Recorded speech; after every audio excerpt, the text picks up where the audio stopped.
if you have a neurodivergent child, you may worry that they could feel overwhelmed on Christmas Day. There's a lot of changes happening, and you know the emotions will be just as intense. Today I will show you how to use social stories to help prepare your child for the events over Christmas Day. I will also be making a video for children specifically, showing them step by step how to do this themselves. But this video will give you information as a parent to know how to support them and how to encourage them to make the social story. Now, there are two ways of doing this. First of all, you can download a social story from the internet.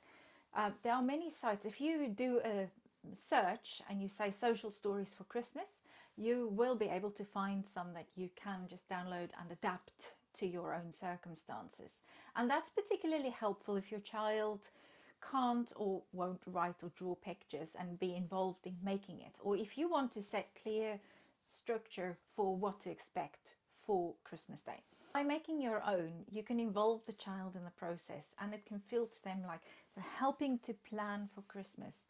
Christmas Day can feel very out of control for a child, and they may feel that grown-ups are making all the decisions, they've got no say in things, and it is really overwhelming for them. But through the social story, it gives them that sense of control and makes them feel that they're part of the planning or how the events of Christmas Day will play out. In the accompanying video, I will show you step by step how I created this Christmas Day booklet and explain to you what you need to make a social story. The following topics may give you some ideas of what to include in your booklet, but I encourage you to think about your own situation and write about that. Listen carefully to your child's ideas and be mindful not to make it sound to them like you are dismissing it. Our emotions are things that we do not have control over. They come to us. It is how we act on them that is important, and your child needs guidance on that, and making a social story can help them through that process. The first topic you may want to address is Christmas Eve. Some families make a big hype about Santa coming into the house, but have you ever thought that your child may be petrified of the idea of a strange man coming into their homes while they are asleep? And especially if they've got stockings in their bedroom. That's the idea of somebody looking at them while they're sleeping. Now, work through these worries and brainstorm ideas of how you can alleviate these concerns with your child. Perhaps moving the stocking, having it downstairs, talking about Santa just, being in such a hurry that he's just in and out and nobody even knows about him. Or maybe you want to just drop the idea of Santa coming into the house altogether. Maybe your child could write a letter to Santa to ask to leave this presents in a safe place outside.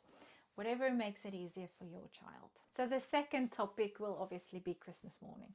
They will be super excited, and it will be so hard for them to wait until everybody is awake before they open their presents.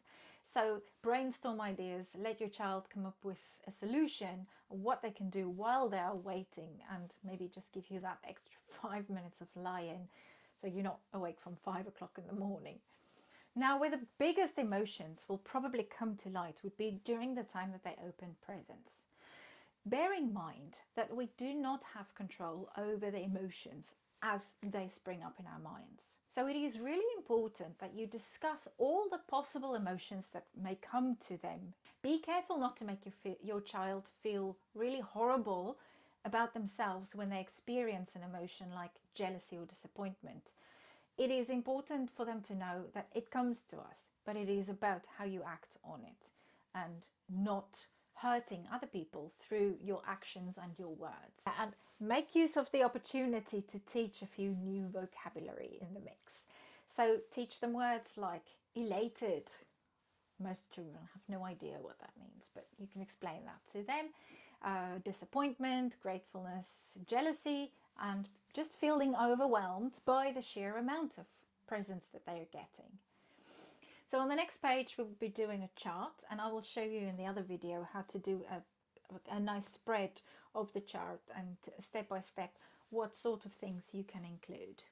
Then you need to think about what happens after they've opened their presents. Obviously they will need some time to look at and appreciate and test out their new toys. There's no chance to try and get them to pack up straight away and then go and get dressed if your family opens presents in their pajamas. In some families they need to wait until after dinner before they can open their presents. So, you know, again, make it relevant to your family and how you do things. Then consider the program for the rest of the day. Let them know how you're going to do things. Give them times when they can play with their toys so they know beforehand. This time until this time I can play. Maybe you can just remind them with a word. Dinner's in 10 minutes, and give them that responsibility to tidy up. You will also need to prepare them for the social events taking place. Whether you are going to visit somebody's house or whether you have guests coming to you, you need to let them know who will be arriving, who will be there, how do they react to greeting people. Some children love giving hugs and getting hugs and kisses, but some children really feel uncomfortable doing that, and it's important to respect your child's boundaries. So you can brainstorm some ideas that will be a respectful greeting, but that wouldn't put pressure on the child to give a hug and a kiss. Perhaps if somebody comes up and want to give a hug and a kiss, your child could stick out their hand and say, "Today I prefer a handshake," or "Can we just start with a handshake?" That's a bit of a compromise that would still respect your child's boundaries and their control over their own bodies, and say whether they want physical personal touch from family or not. You may also talk about feeling overwhelmed by all the noise of everybody talking at the same time, the excitement, trying to get a word in, and grown-ups talking so loudly that they think they need to talk louder. Perhaps you can think about wearing ear loops. Those are special little earplugs that goes into the ears that filters noise out, so they can still hear what's going on, but it filters out some of the background noise. And maybe they want to try out some earplugs beforehand to see if that's going to work for them. You can also talk about a safe place to retreat. Where can they go when they really feel overwhelmed? And talk about a code word they can give you to indicate that they really need a little bit of separate time. Then there's the food situation. You know that the table's going to be laden with foods. It's all going to be overwhelming. It looks so delicious. Your child wouldn't know what to choose. Maybe they want to have everything on their plate, and you know they're going to eat so much that they're going to get sick. Or your child's a picky eater and they're really worried about the new foods on there. So address this as well. Talk about perhaps, what the menu is. Maybe they can call grandma or Aunt Bessie or whoever's cooking, and they can see what's on the menu and they can write down the things, or you can write down the things for them. If you're cooking, maybe they can be involved in choosing what will be on there. So perhaps, a few familiar foods for them, and maybe you can agree on maybe one thing that will be new that they'll maybe a bit apprehensive to try, but you'll agree on one thing that they will try. And if they don't like it, it will be okay if they leave that on their plate. Just think about a respectful way that they can deal with food that they don't like. If you talk through this scenario of the food beforehand and do a bit of planning, it will feel less overwhelming for them on the day when they see all this food, and they've got choice paralysis. After dinner is just as big, because then everybody, grown-ups included, are tired and overwhelmed and feel full. So everybody's emotions are usually on a tighter edge there. So talk about these things, talk about the reality, and perhaps get your child to come up with some ideas for spending a quieter time after. Once you've completed the plan, you can take it with you wherever you're going to celebrate. You can read the booklet together the day before Christmas. Perhaps you want to tell your child, let's read it together and review your plan before we forget. And then during the day, when those transition times arrive, you can pull out the booklet and say, let's check. It's time for whatever. Let's check your plan. Do you still think it's a good plan?